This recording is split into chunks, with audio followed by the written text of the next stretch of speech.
Hi, my name is Angela Kralik. I'm the owner and president of Casper Mines LLC. I'd like to talk to you today about a strategy that we have implemented into our social skills classes for those individuals with social language challenges who have trouble monitoring the volume of their voice. What we've done is we've taken our incredible 5-point scale that we use when we do our daily check-in and modified it into our Vocie O Meter. The Vocie O Meter runs from 1 all the way to 5, and we have corresponding colors to go along with the numbers. So what we start with is we start with a number 1. A number 1 means no voice.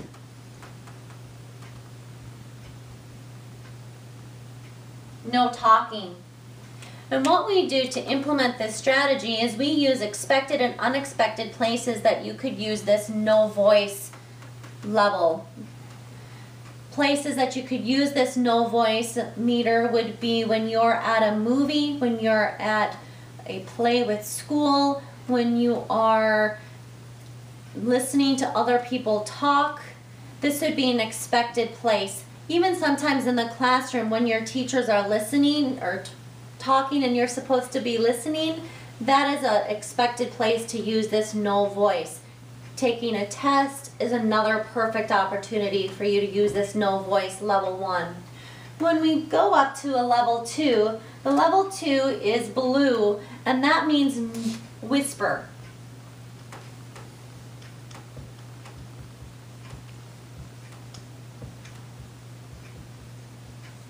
A whisper voice. Using a whisper voice can, in expected places, could be when you are talking to a friend and you see a pretty girl walk by. Obviously, you're not going to want to scream and say, "Hey, there she is," because that would be very embarrassing to you and to your friends. So that would be an expected time to use your number 2 whisper voice.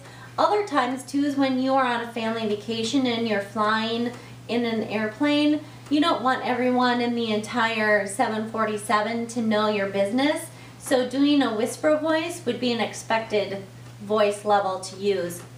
Other times a whisper voice can be used if you go to church. If you're in the middle of a movie theater and you really need to go to the bathroom, just lean over and whisper to the person who's sitting next to you and they'll let you out. Another time too that a whisper voice would be expected is if you're having a problem at school and you want to talk to your teacher but you don't want to draw attention. That would be a good time to lean over and whisper to your teacher that you need some time to talk to her that day. And number 3, we call that number 3 a normal, regular classroom voice, and that's usually a yellow, but I'm going to use this green yellow because it's a little hard to see. And this is the classroom.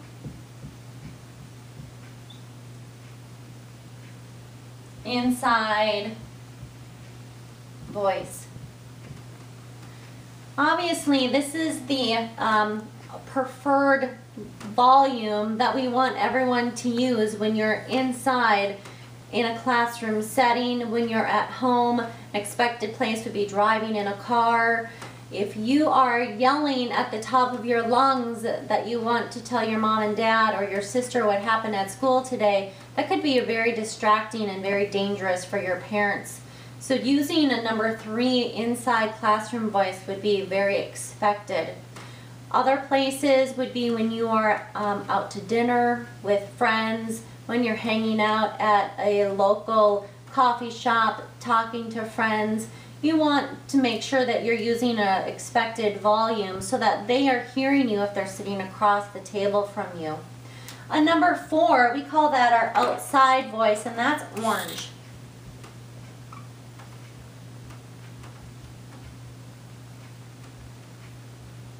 You can also call this an excited voice. It's okay to get a little louder when you're really excited and something good has happened, but remember, outside voice is completely different from a 911 emergency voice that we'll get to later.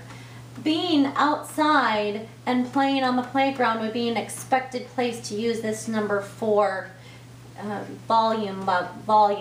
The other thing could be if you're at a basketball game cheering on the local team, you're at Maybe my favorite would be a hockey game and you're cheering on the Washington Capitals. That would be an okay voice to use, especially when you're excited and something good is happening.